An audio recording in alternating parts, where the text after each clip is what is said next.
Hi, welcome back to rock lead number 3. This week we're going to be extending ourselves up the neck. In the first and the second weeks here we've been working on your traditional triads built from your bar chords down here. We're talking A minor, G, and F. Now we're going to be dealing with some shapes that are up top a little bit more. A minor, G, and F this way. And it's kind of nice because now we cover the neck from like the 9th and 10th fret all the way down to the bottom with a little bit of work. So very good stuff. We're going to be dealing with the main chords, the triads, and then another lick that goes inside that you heard earlier. So get your guitar, turn on your amp, and let's check it out.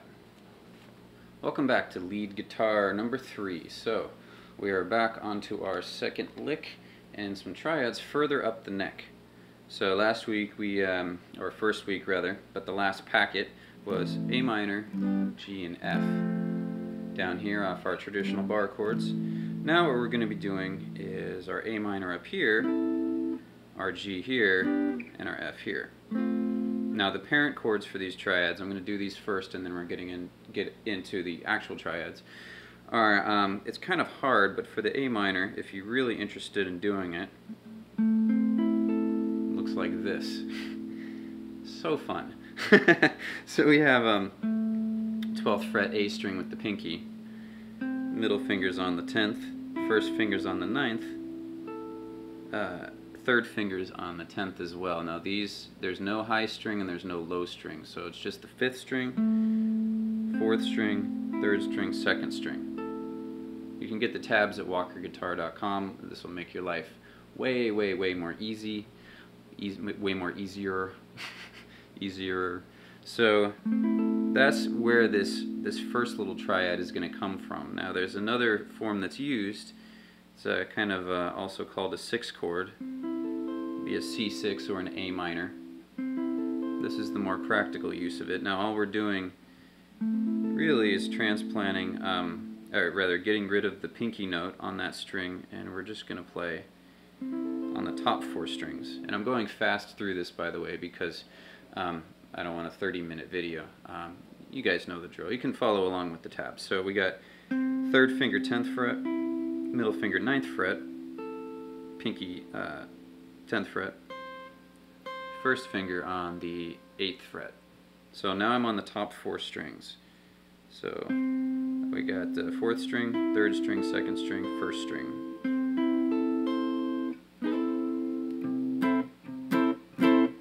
Don't use your thumb, or you change that to a C6. But this is an A minor. Okay, now the next chord that we're going to looks like this. This is the next parent shape. Now what this is a very clever version of an open C chord. So if you know your C chord down here, and you played that to where you didn't have any finger, you didn't use your first finger, you would create a free first finger where you could actually bar over those notes and make this open C chord movable. And so if you move this C chord, which is rooted on a C note, that pinky note now, if you were to refinger the chord, and you move this all the way up to the pinky being on the 10th fret, and you realign everything and you push down with your first finger and make it a bar, it's kind of like you have a capo right here and you're playing the same C chord shape. C chord, capo, but without the capo. This is the parent shape. This is now a G chord in a C shape. Okay? So that's what's going on here, is that the triad is coming from this parent shape. So I recommend you run these parent shapes as more of a learning resource to build your music theory. We're not going to be playing with these in the lesson, but I do want you to know where these triads come from. Okay, so that's your G chord. Now your F chord this time around is just moving that G chord down 2 frets. So now you're barring at the 5th fret.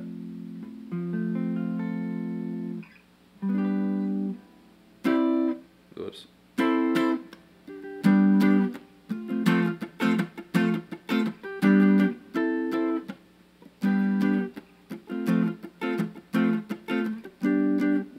nobody in their right mind would play these chords. They're very hard to get to, and that's part of why people have started to use triads, because they're much easier. When you get rid of this pinky and you just play this shape, all of a sudden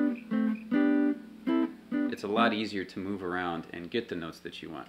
So let's move into the triads now. So from this A minor chord up here, we're just going to play the top 3 notes. More easily done this way. So now we're looking at middle finger on the D string 10th fret, 9th fret on the 3rd, 2nd fret on the 2nd. Middle, 1st, 3rd fingers. This kind of sounds like a funk chord right now. That's your A minor chord. Okay, now the next chord down, kind of a little bit different, but directly the same fingering as from the parent shape without the pinky. It's going to be 3rd finger 9th fret on your D string, 1st finger 7th fret on your G, middle finger on the 8th fret of the B string. So that's your triad there. F is the same, just down a whole step.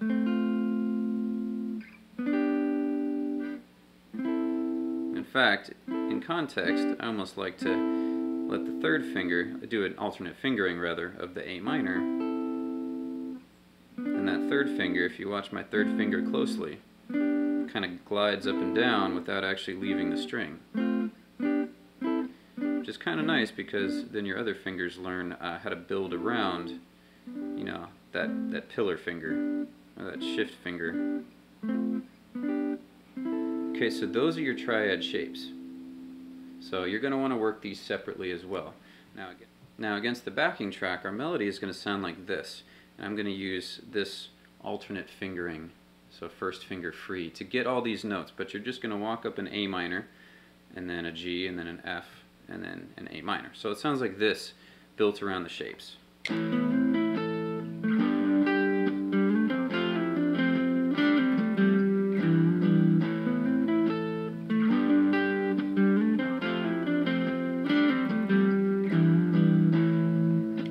Okay, so let's get into it. The way we're going to start this is always sliding in with whatever finger we're going to be building the rest of the notes of the triad on. But we don't want to, as we play this, even though these notes are directly in the triad, we don't want it to sound like this. You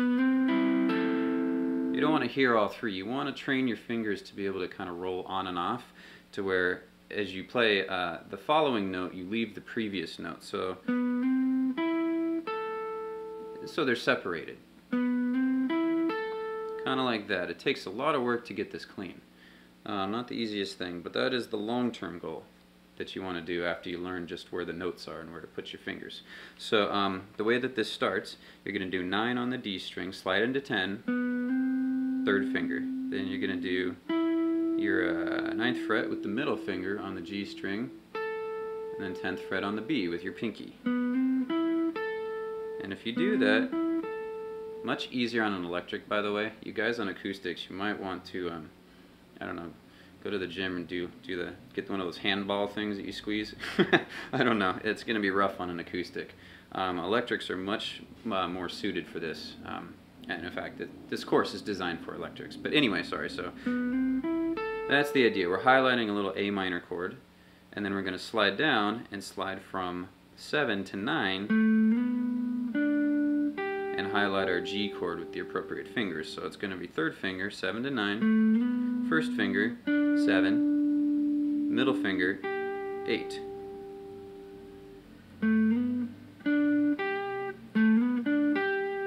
Okay? Why are we sliding from 7? Well, that note is in the chord that's coming up. So we're always trying to stay in the scale and slide from a note that's either in the scale or a note that's included in a neighboring triad. So from the top, it's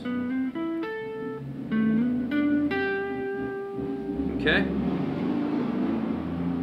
Now the next little bit is, wow, it's like the Harley-a-thon outside. The next little bit is going to be sliding from 5 to 7, highlighting our lower F chord. Okay, same exact fingers, same thing. So 5 to 7, So with the music,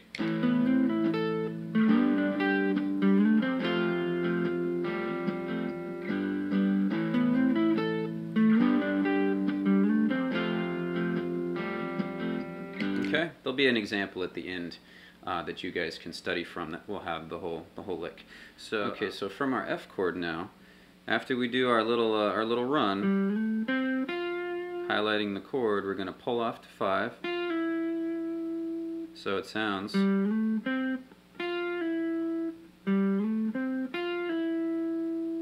Okay, and then we're going to have to roll that first finger up and grab that 5 on the 3rd string. So that in itself, it's kind of a little finger roll. You don't want to play on your fingertip and then be forced to jump a string, like play that note, lose that note, jump over and play that note, because it's going to be awkward. You want to play the 2nd string in anticipation of rolling upwards onto the 3rd string.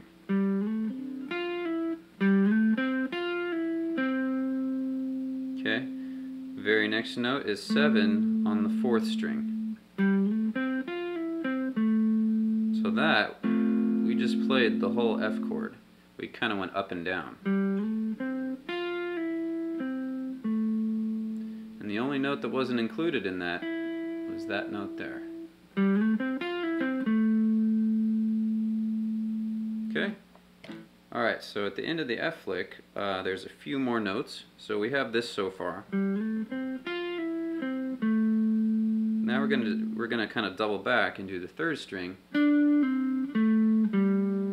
And do 7, pull off to 5, do 7 on the D, and 5 on the D. It's a little rectangle.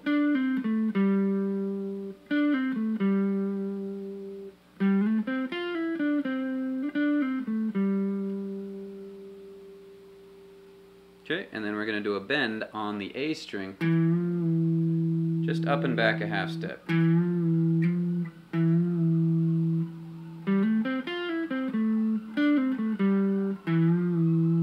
So with the music, it sounds like this.